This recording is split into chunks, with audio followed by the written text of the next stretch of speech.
Carol. He's Harvey Korman. I'm Tim Conway. Liz is Vicky. And this is the Carol Burnett Show. No, wait. It's Vikings Report with Drew and Ted. Drew, sir, how you doing, buddy? Ho, ho, ho, ho. Episode 14. Hello. How you doing, Ted Glover? Good. I got if I'm not as higher energy as I normally am, I got vaccine shot number 2 today. Did you? If I get like a third eye that starts growing out of my forehead or like an arm just sprouts from my chest, that's the reason why. By the way, the NSA says they love our show. The microchip implant that you get with the shot, they tell me it's a great show. Keep doing what we're doing. Please. Oh, not gravy. No, not gravy. No, God, no. Hey, that's a great intro. Hey, have the Vikings got any of their guys got the shot yet? I don't know what's going on with them as far as getting vaccines. I would think based on like eligibility stuff. I mean, most states are kind of opening up now, and everybody should be eligible soon. So I think they'd be getting it if they want it. I don't, but I haven't really been paying attention.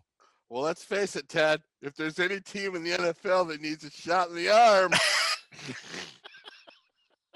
I saw that one coming a mile away, and I played right into it. I love it. it would be us. Don't move. Go. How about Carol Burnett? That was probably one of my favorite shows growing up because it was gut-busting hysterical every Saturday night. And you know, different family members had their different shows at the Bunting house, at least.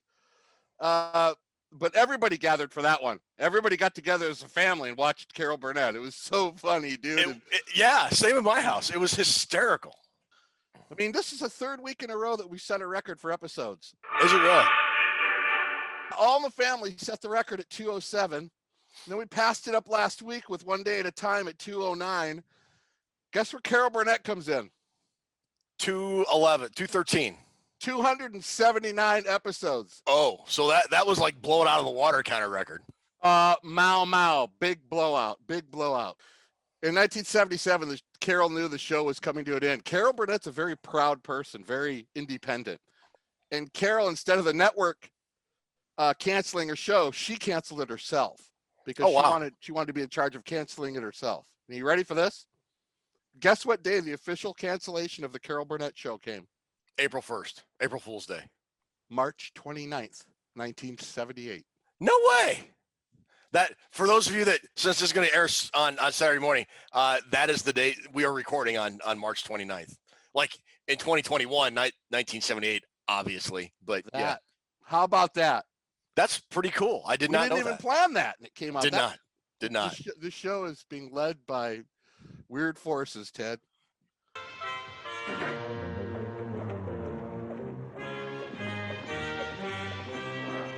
Or just or two moronic dopes, ones. or two old dopes talking football, either or. Take your pick. Yeah, that's it, Ticket.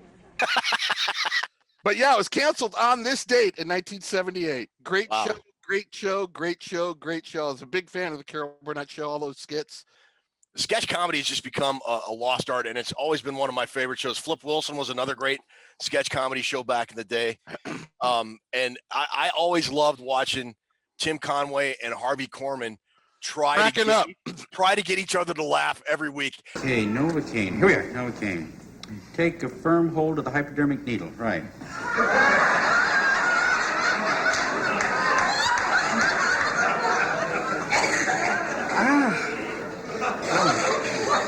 There'll be a little bit of pain, and then numbness will set in.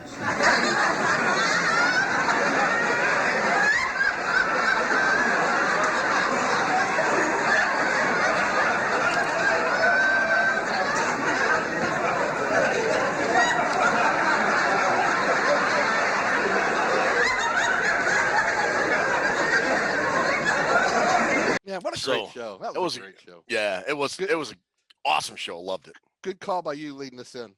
All right, speaking of awesome, let's talk about the jersey we have behind us tonight. Who we got? Who do we have? Oh! Huggo.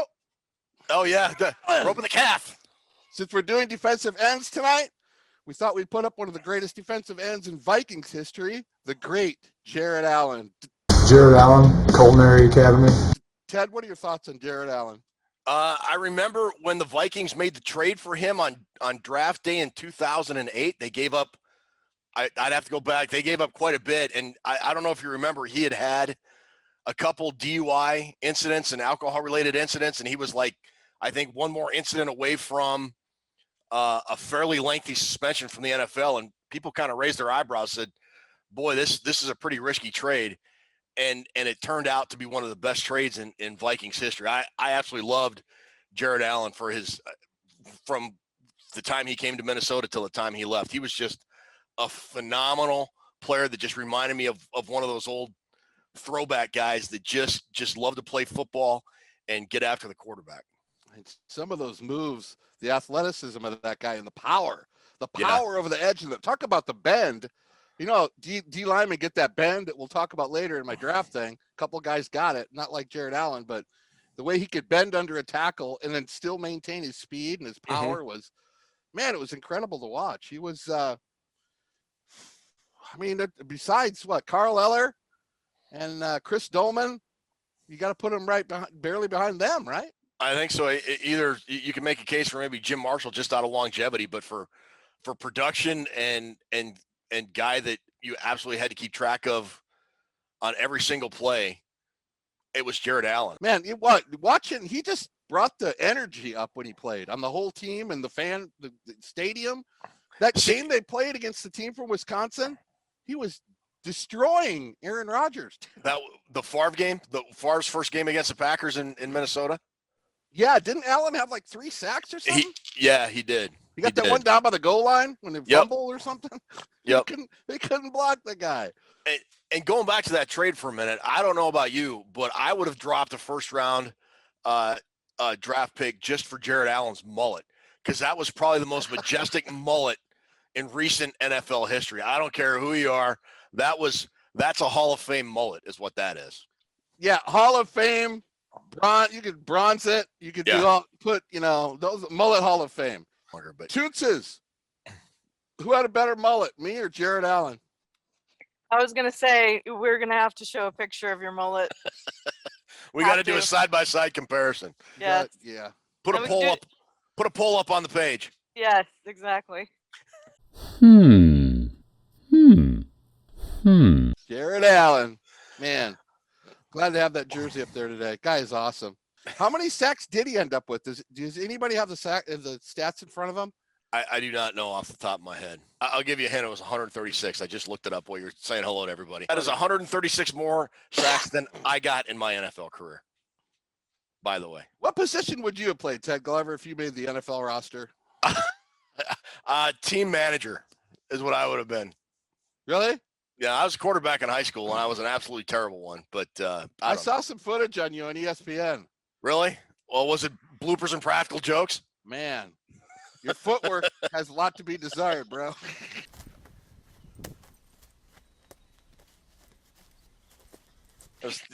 What footwork? I didn't have any. All right. So, speaking of jerseys, as we're getting closer to our draft night show, live draft night show on April 29th, and we are giving away, among other things, a Justin Jefferson jersey. It's pretty simple to enter. All you have to do is watch the show, and when you see what the secret phrase is, enter the secret phrase in the YouTube comments below. I don't know what the secret phrase is. Drew doesn't know. It's going to be decided after the show during editing by Liz and by Toonces. So get your entry in, and we'll draw a winner on draft night sometime during the first round of the draft. All right. Ruby, did I miss anything on that? Or are we good? I actually have something for you guys regarding the draft. Really? Okay. What do you got? So speaking of our live draft show on April 29th, 2021, I just got a message from someone named Alex. I don't know. You guys might know who that is. Can you check this out and let me know? Yeah, okay. All right, here you go.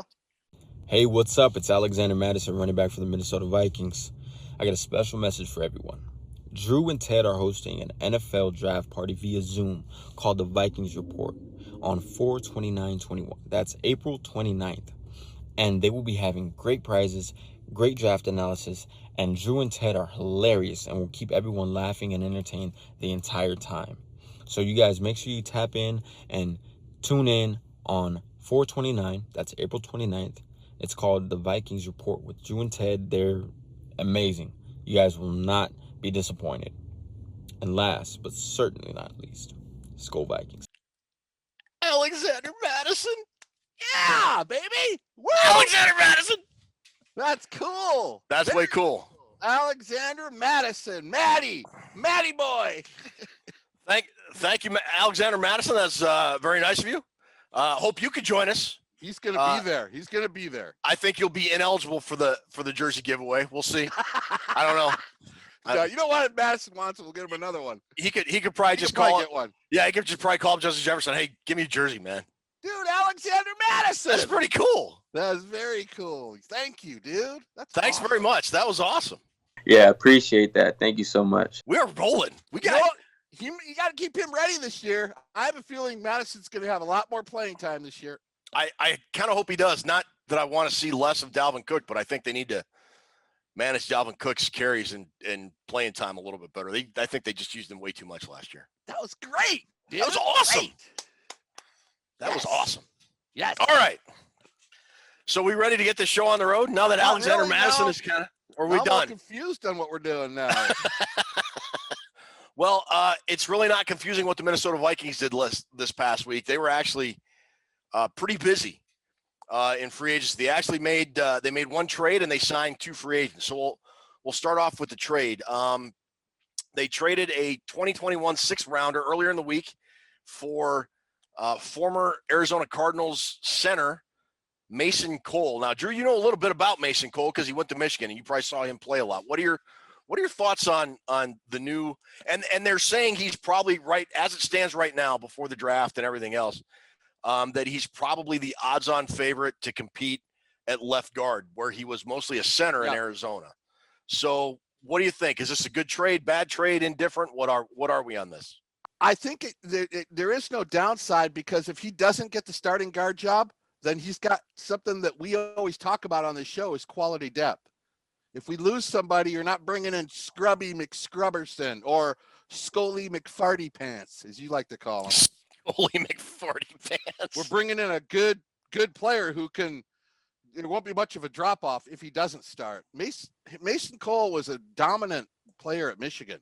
Durable, never missed any time. Guard, center. He actually was a finalist for the Remington Award in college, which was for the top center when he was a senior. He's a good player. He's had 32 starts in his career since I think he was drafted in 2018. 30 at center, 2 at guard. I am having a hard time seeing any downside to this trade. He can play multiple positions, and I don't get this. Well, it was a terrible trade because he's not going to start at center. What would the Vikings have done with that 6th round pick they gave for a proven NFL starter? Pissed it away. Exactly. They would have set it on fire.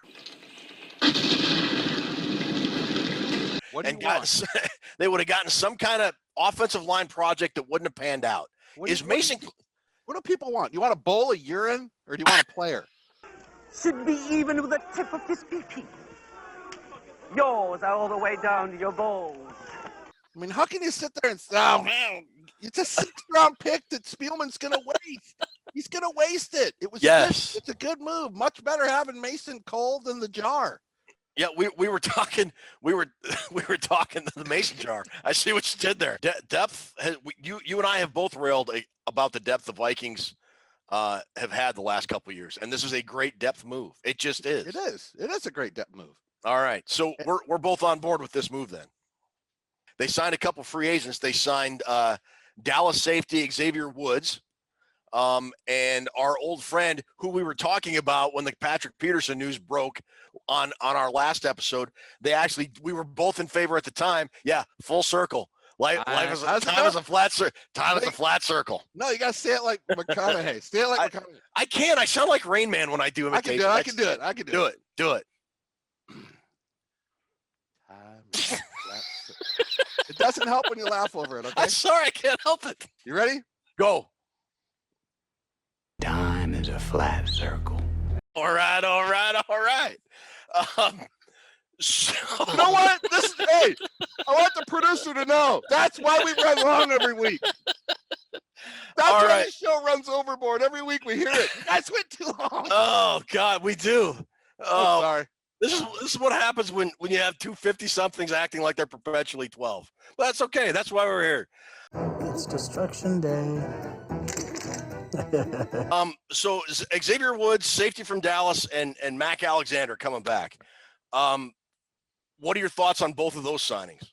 I don't know much about the Woods player. I was kind of hoping you would have done a little research on him because I don't know really anything about it. I didn't do a draft write up on him or nothing. That guy's just, X-Files to me. He was a pretty good safety.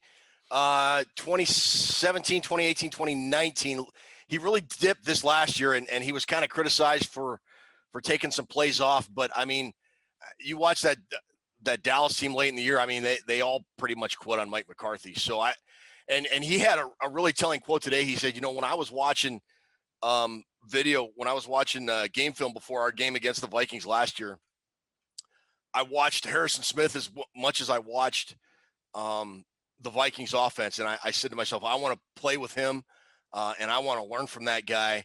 And I want him to make me better. And okay, you're on. Good. Come on. And I think he's gonna make a good fit for this Vikings defense. And so I mean, and now if you look, we're gonna put up a graphic on the projected starters for the Vikings defense. And I put the nickel spot in and not the third linebacker because that's pretty much almost the base defense the Vikings play anymore. But if you look, you got 3 new starters on the defensive line, and Dalvin Tomlinson, Michael Pierce, and Stephen Weatherly. 3 new guys in the secondary, and Patrick Peterson. Assuming Mackenzie Alexander is going to compete for the nickel along with Jeff Gladney. Could be Mackenzie Alexander, could be Jeff Gladney. So that could be a potential new old friend coming back, just like Stephen Weatherly. And then Xavier Woods. So if you look at, I mean, give credit to Mike Zimmer. He realized where his problem was last year, and it was the defense. And the Vikings have done a lot to try and correct those issues with potentially 6 new guys starting on defense this year. Look at that graphic, man. I mean, how can you not feel fired up on that compared to what we had last year? That's a hell of a lot better. Yeah, it really is. It's a significant investment in what was the 29th or 30th ranked defense in the NFL last year. I don't know about you, Ted, but I'm kind of surprised at how many moves they've made. I kind of expected like one move. I didn't think they'd be able to address as many spots as they have. And everybody's saying, well, they still need to address the offensive line. And yeah, they got Mason Cole, and I absolutely agree that still needs to happen. What I'm really kind of excited about is I think Harrison Smith, there's a lot of games at the end of the game, that guy looked frustrated as shit. Yeah. And I think a lot of frustration came from having to coach in the secondary. I think Patrick Peterson's going to take on some of what Harrison Smith had to deal with. So Harrison Smith says, all right, you deal with these corners. So it's good. I feel better that he's back there helping cerebrally. Is that a word? It is. Check out the big brain on Brad. So that pretty much wraps up the Vikings news. There was a couple of big trades earlier this week. Really? That reshuffled the draft order for the 2021 draft. So yeah, the Jets are still second. Trevor Lawrence. The 49ers are 49ers are now drafting third. Mac Jones. The Falcons, we'll talk about that in a second. The Falcons are drafting fourth, the Bengals fifth, and Miami is now sixth. And now the consensus among NFL experts is that the first 4 players off the board are going to be quarterback in some combination of Trevor Lawrence, Zach Wilson, Trey Lance, and Mac Jones. You know what? I hope Mac Jones's mom isn't watching this, because I have a feeling that guy's going to be nothing more than a backup in this league. She's asleep next to me. You're fine. Mrs. Jones, Mrs. Jones, Mrs. Jones, Mrs. Jones. Mrs. Jones, Mrs. Jones, Mrs. Jones. What happened to Justin Fields? I mean, Justin Fields went from the Dude, he consensus wore number that 2 quarterback. Pot mask, like Tunsil wore. He must have been caught wearing the pot mask. You know that big mask that you're smoking weed out of? Yeah. I would take Justin Fields almost right after. If I couldn't get Zach Wilson, I'm taking Fields, dude.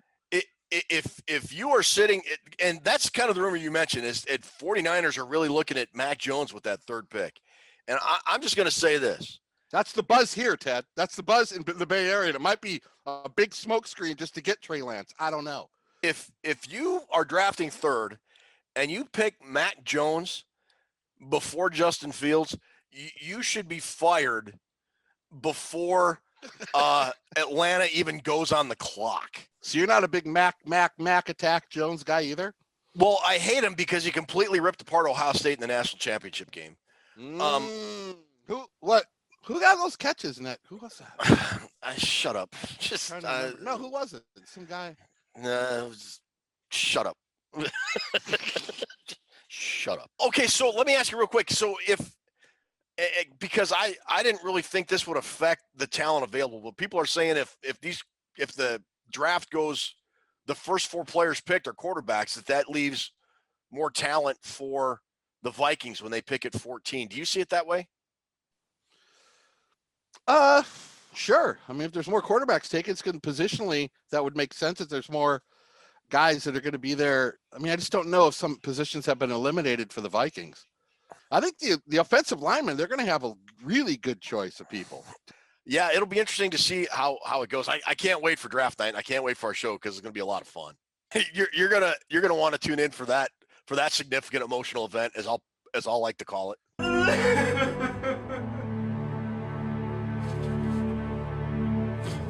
This is stupid. This is so stupid.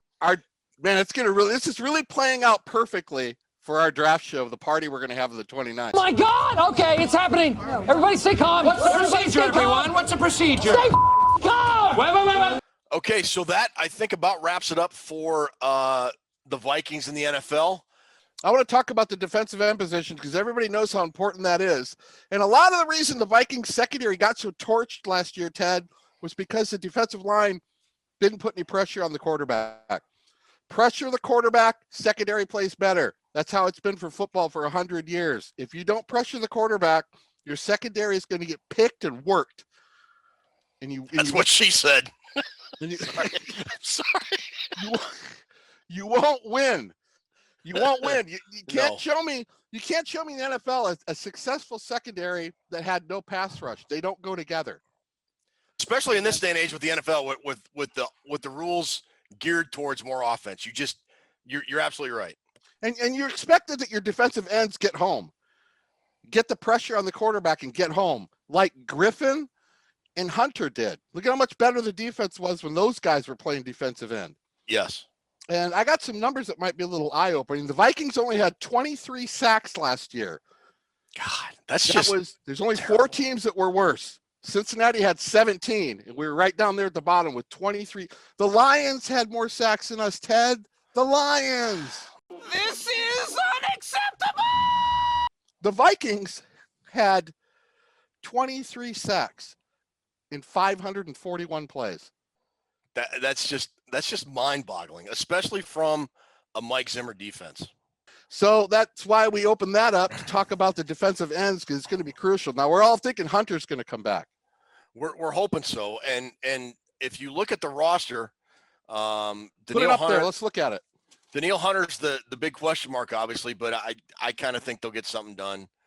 The other guys are currently on roster are Jordan Brailford, Jalen Holmes, Hercules Mataafa, Stephen Weatherly, Kenny Willekes, and DJ Wanham. Those guys, besides Hunter, I mean, Hunter is Danielle Hunter, and he is legit, I think, the best defensive end in football. Hopefully he comes back healthy with a new contract to his satisfaction. So let's take Hunter out of it because he's hands down the best guy on that group right now. Who on that line do you like?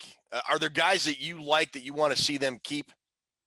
Some of those guys like Wanham and Willekes, they're all young, so we still don't know what they can do. But I like their game a lot, especially Willekes. Man, 6'3", 230. He's got a That guy's good. He was good. He needs to be given more time to develop a little more, but he is tenacious. Tenacious D?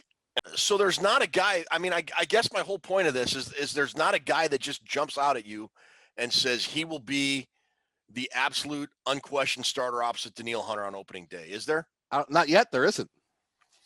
So May still be in the draft. That starter may still be in the draft. We don't know.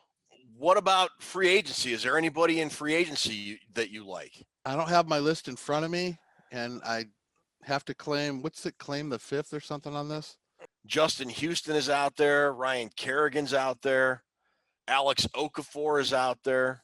Some good players. Bruce Irvin, Adrian Claiborne. But yeah, Ezekiel Ansah, I thought was pretty good player for the Lions in San Francisco. There's still a possibility. I mean, the Vikings, even after the Mac Alexander and Xavier Woods signings they have, I think I saw a tweet, I think it was Chris Thomason, right around $8 million in cap space. So they've got the moves to make to get one more player, be it an offensive line or defensive line. They could do it.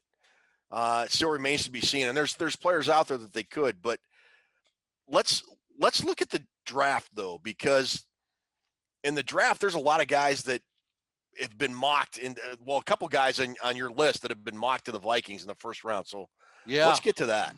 First thing we're going to lead into this draft with, last year, only 2 defensive ends taken in the first round, Ted. So does that influence your opinion of this year's? Yeah, I was going to say, when I looked that up last night, I thought maybe this won't be such a weak draft class because edge-wise, it looks pretty weak. Looks like there's a lot of guys that are going to take a couple years to develop. They aren't going to be ready to play right away. And I think that's what's helped Kwity Paye take over the first spot, is that it is a weak edge class, but that's not taking anything away from him. He's a freak. That's who we'll start out with tonight. My boy from Michigan. Oh, of course, Michigan guy. Yeah, you won't start out with an Ohio State guy. You know, Ohio State guy's up there. But let's start with a Michigan guy because the Michigan guy's right up there. There is no Ohio State guys on the list. Yeah, I know. A couple weeks ago, I mentioned something in a group or something in a discussion about I had concerns about Kwity Paye. That turned into Drew hates Kwity Paye. He wants to kill Kwity Paye. And it rolled over. And pretty soon, Drew doesn't want anything to do with Kwity Paye. So that's how people take shit and run with it.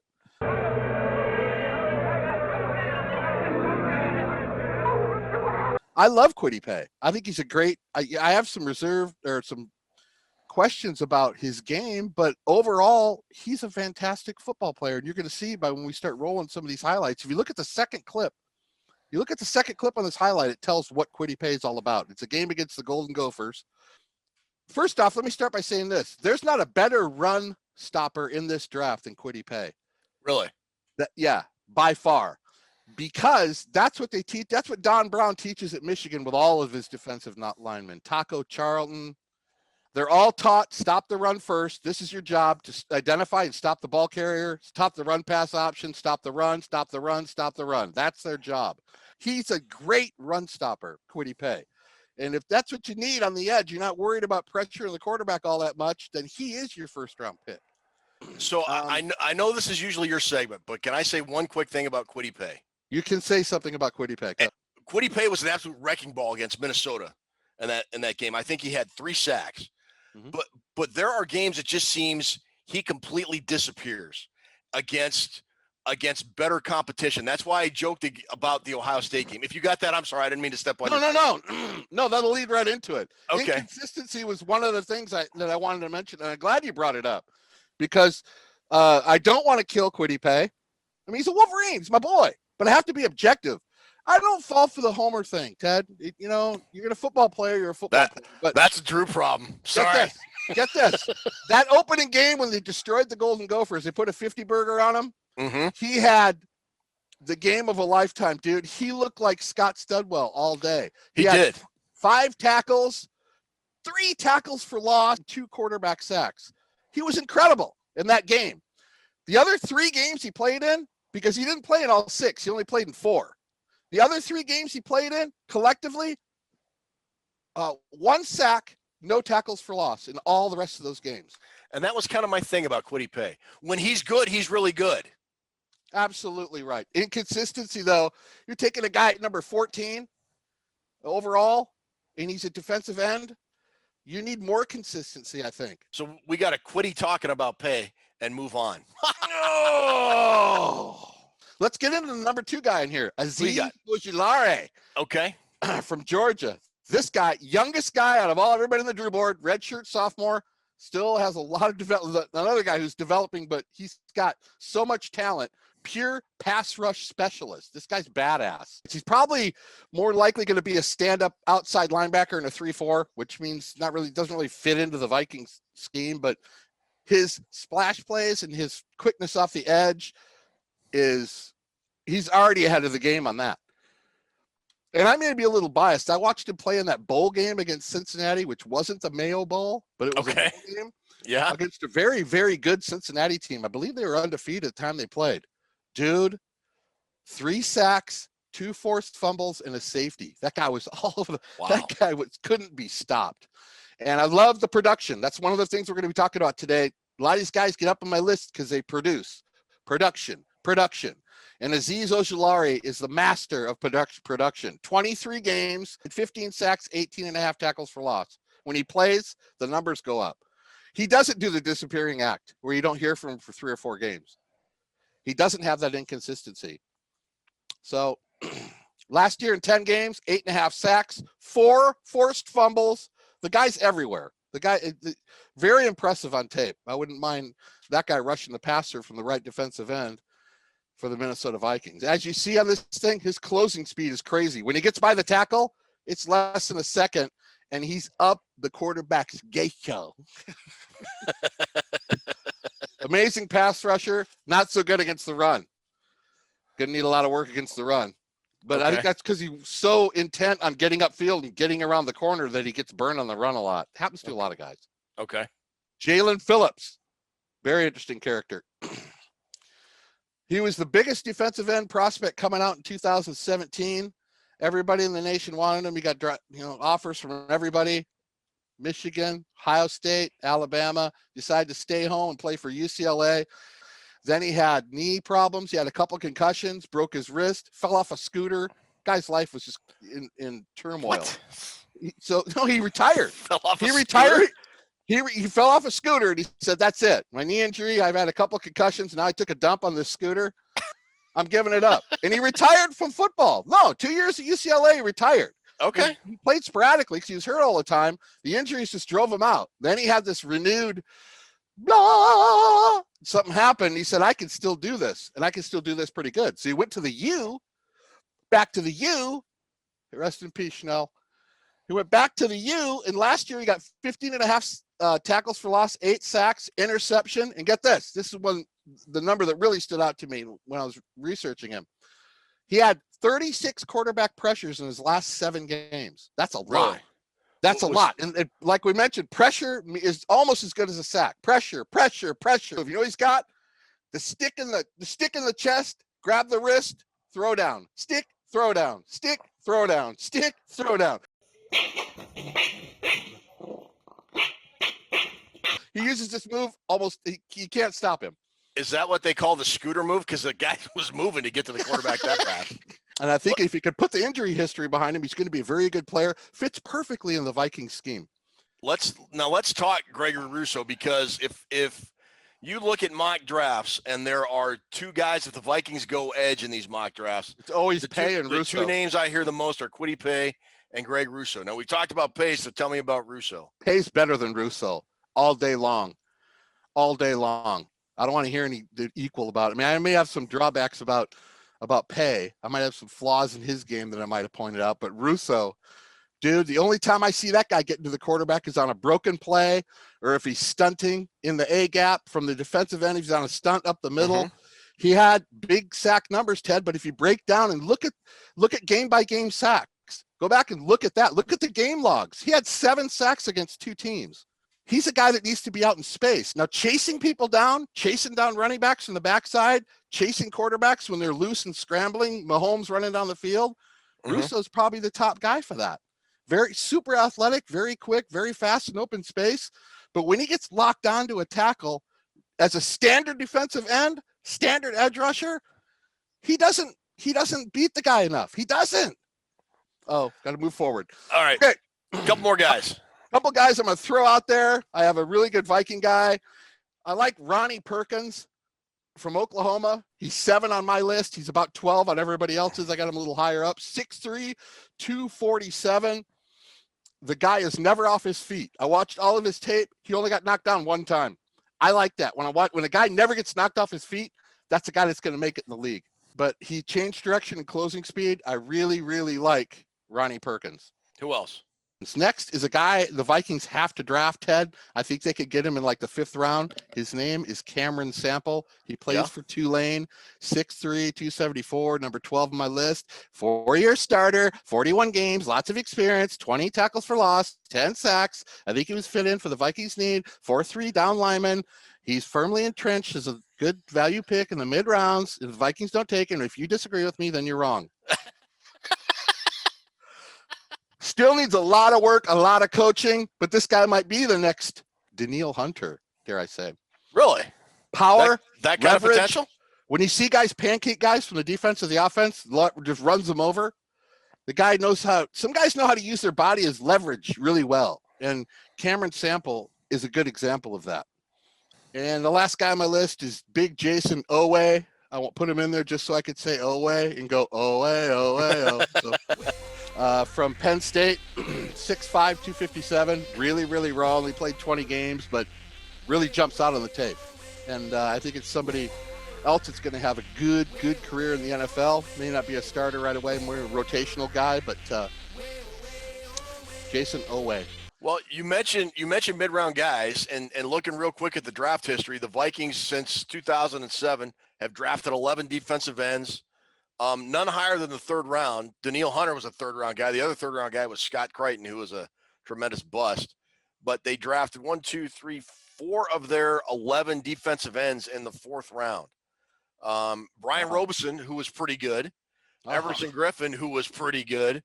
Jalen Holmes, kind of a bust, and then DJ Wanham, who I think has the potential to be pretty good. So if there's a mid-round range position that the Vikings are good at, it's defensive end. So maybe they'll pull another gem out in this draft. All right, look, real quick before we go to commercial. We meant to do this at the beginning of the show, and we don't want to wait till the end of the show. But a couple good friends of ours, Ryan Johnson and Lance Bruns, have started a new YouTube Vikings show called Vikings Uncensored.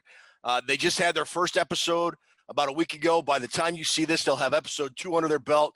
And Drew, I don't know about you, but I think it's a pretty good Viking show.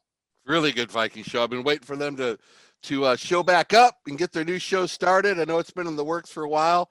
I love the first 2 episodes and hope they can keep it going. It's on every Friday, 6 o'clock, 4 o'clock Pacific time, 6 o'clock Central, 4 o'clock Pacific. So tune in, watch it, support them, and it's really cool. These guys are total Viking nuts. They go crazy over football, and they tell it like it is. They don't hold any punches back. So Vikings Uncensored, check it out. That's my Jared Allen. Yeah, kind of cool, huh? This is ridiculous. Goodness, what I get myself into. So, all the guys, they start doing these celebrity auction deals, right? So I thought, what the heck? So I go to this one. Next thing you know, this dude is bidding high. I'm thinking, oh, this is going to be awesome. I'm going to play a round of golf. I'm going to do something super cool. Jan, can I take a break? Sure, Jared. Another break. Oh, my goodness. And this lady Jan pops in and starts raising her arm like she's putting out a fire. And now I'm doing this. Yeah, take a break, Jared. Oh, you need another break, Jared. Oh, look at my Jared diorama. You better get a Jan diorama. You like that? So you like sitting in a box for 13 hours a day. Hot, sweaty. Smells like beef jerky. It's ridiculous. Jared! I wish I would have won the lottery. You're right there. We have assembled here a most congenial group brought together by the love for a truly great beer. Right, group? Right! Right. It's light beer from Miller. Right, group? Right. They think the best thing about it is it's less filling. It has a third less calories than their regular beer. Right, group? Right. Wrong. The best thing about it, it tastes great. No, Horny, it's less filling. Says who? Says me. Take it from me. It tastes great. Who are you? You won't think this fight is no joke when you come to and your nose is broke. No wonder you don't get no respect. I tell you, I don't deserve no respect. You still don't know nothing about beer. I thought I threw you out of this bar last year. I feel very strongly both ways. I never argue. Hi, Mickey. Hi, doll. Oh, what's a nice guy like you doing in a fight like this? Waiting for you, doll.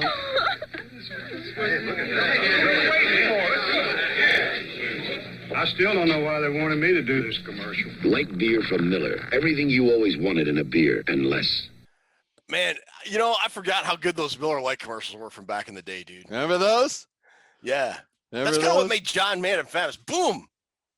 Yeah, coming through the paper on that Yeah. on that one when he said, "I don't get mad," and he Yeah. got mad during the commercial. But yeah, there's I hope to be sharing plenty of those with the people because those were really, and they carried them on through the 80s. But we'll start out with those early 70s ones. But yeah, those are fun. It was cool.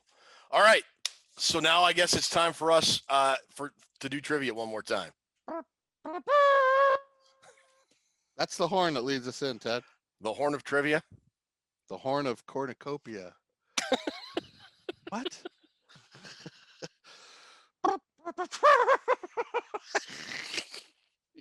We're officially 12. We're so dumb. We're just Does it get any dumber than us? No. You are so dumb. You are really dumb. Welcome to Toons' Trivia. How you guys doing? Good.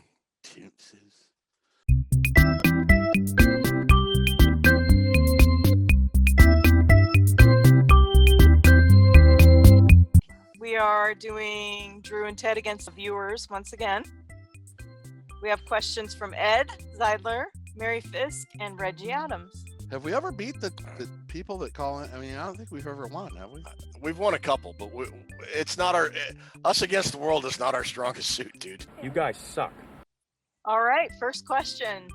This is a non-Viking question from Ed Zeidler. Who scored the winning touchdown in the Pittsburgh Steelers' first ever playoff win? That was the Immaculate Reception, wasn't it? Wasn't that the Franco Harris Immaculate Reception, I think? That is correct. Wow. Good job. Next question, also non-Viking question from Ed Zeidler. Only 5 Hall of Famers have ever played for the Bengals or the Panthers. Can you name 2 of them? Was Collinsworth? Kevin Green played for the Panthers.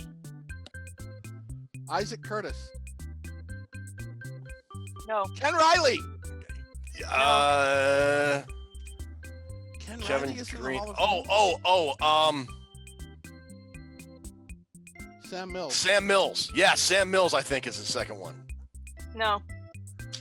Wow. Well, it certainly ain't nobody's Kerry Collins. I can tell you. You give up? Teddy Bridgewater. No, wait. I give up. I give up. Gloves. All right, the other 4 were Anthony Munoz. How did we miss Anthony Munoz? We are dopes. Flat out idiots. That was dumb. You're an idiot. Charlie Joyner. He played for the Bengals before the yeah, Chargers. yeah, he sure did. Yeah. Dude, we suck at this. Terrell Owens. Who? Who did T.O. play? He had him in the Panthers? No, he Played on the Bengals. Wow. And the last one was Reggie White, Panthers.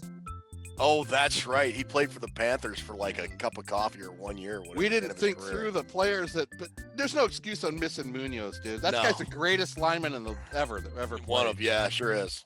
All right, back to Viking questions from Mary Fisk. The first one is, the Vikings... Mary!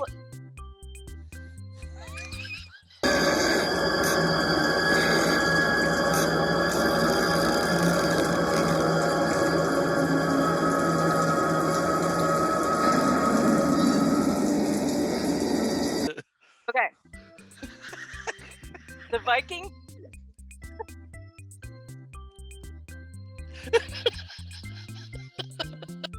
Oh my God. Okay, sorry. Sorry, go ahead. I won't laugh anymore. The Vikings played their very first franchise game on August 5th, 1961 in Sioux Falls, South Dakota against the Dallas Cowboys. What two players from that game would go on to be inducted in the Hall of Fame? Bob Lilly?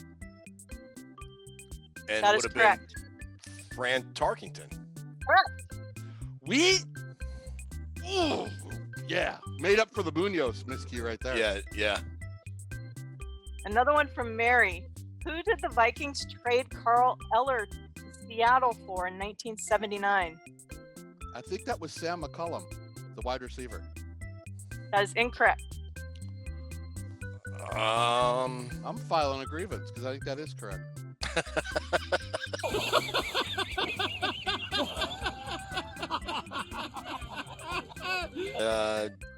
Dan Dornick. I don't know. I don't know. Steve Niehaus? Really? I thought it was McCollum.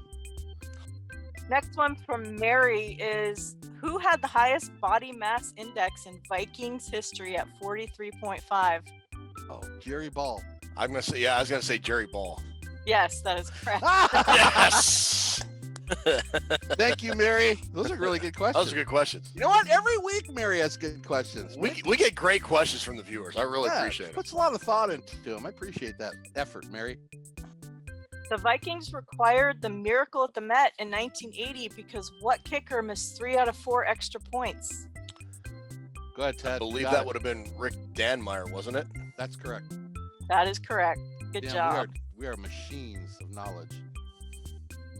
All right, now these last 4 questions are from Reggie Adams, the Barbecue King. The Barbecue Smokehouse King. Reggie, my man. What up, Reggie?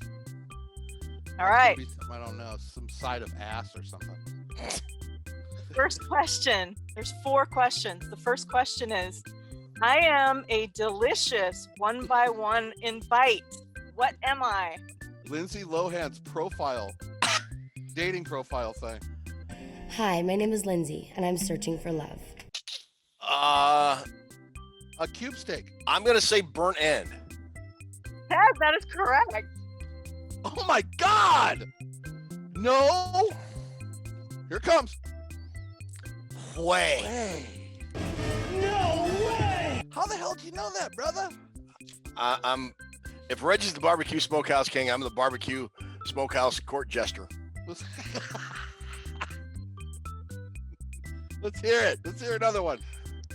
All right, Reggie's next question is, I am the delicious cut of ribs trimmed from pork belly. What am I?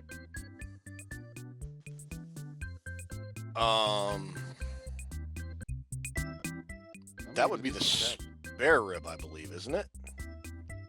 Ted. Yeah. That's the spare rib, right? Because the back ribs are up top. Yeah. Yeah. Dude, if there's a barbecue Jeopardy in Vegas, holy cow! Let him roll. Let the king shine. What's next? Next, I am a perfect score in a barbecue competition. What number am I? I think it's 40, but I'm not sure. That is incorrect. Drew, do you have a guess? Somewhere around 40. I'm going to say 30. Ted said 40. No, you guys are totally off. It's 180. Oh, wow. Okay. You know what? If Ted would have got that one, I was going to say, hey, Reggie, you like apples? Last question. I am known as Dino Ribs cut from a delicious cut of meat. What am I? I was just thinking like the rib off of a tomahawk ribeye because it's like so big, and thinking dino like what are those from the Flintstones? You remember the big ribs they plopped on the car? Right. That's the only thing I can think of, like a tomahawk ribeye. The answer is beef ribs. Beef ribs. Okay. Hang on. I'm gonna kind of protest this answer because tomahawk ribeye is beef, and it was a rib that is part of the steak. It's not beef ribs, but is a singular rib from beef. And I would argue his ribeye is a better cut of meat than beef ribs because beef ribs are just okay. Yep. All right, I will ask Reggie about that, and we'll see what happens. All right. That's the best back and forth rib discussion I've ever heard. Thank you for playing, you guys. We'll see you next week. Thank you, Tintus. Yeah. And thanks, Reggie, and thanks, Mary, and thanks, Ed Zeidler, for all the questions. Please, if you have a question, whether it's for the show about the Vikings or you want to ask us a trivia question, send it in. We'd love to do video. If you have a video, send us a video. We'll put it on and we'll answer your question that way. Again, don't forget to put your name in the hopper for the Justin Jefferson jersey, and don't forget to join us April 29th because that's not the only prize we're going to be giving away. We've got several others throughout the course of the night. That's one of them. It's some good stuff. We've got some stuff donated, some great friends and fans of the show that have wanted put stuff up to give away for the draft night. So hope you join us. Thanks again for everything. Thanks to Liz. Thanks to Toonses. Thanks to my co-host Drew. This has just been a hell of a fun time. We just keep growing and getting bigger, and that's what she said. And I'll let you take it home, Drew. Thank you. We'll try to do better the next time. I think Toonses might kill us. Thank you for putting up with us. I know it's like Ted said, get in there for the jersey. Get your video questions in here. Even if you want to sing on our show, you want a video, you playing some guitar or something, we'll send it in. We're for you. We're here for you. Thank you for watching. Thank you for subscribing to the show. Thank you for Jared Allen being here tonight. Thanks, Liz. Thanks, Toonses. Thanks, Princess. And in honor of our TV guest tonight, Carol Burnett, I think I'm going to take it out with her song that ended her show. Now, I'm not going to do the ear pull because that was her own tribute to her grandma every time she did that on her show. But I will sing her song to end our show tonight. Say good night, Ted. Good night, Ted. We'll see you. I'm so glad we had this time together just to have a laugh and share a song. Soon the Viking season will be fast approaching, and by week 7 we'll be saying what went wrong.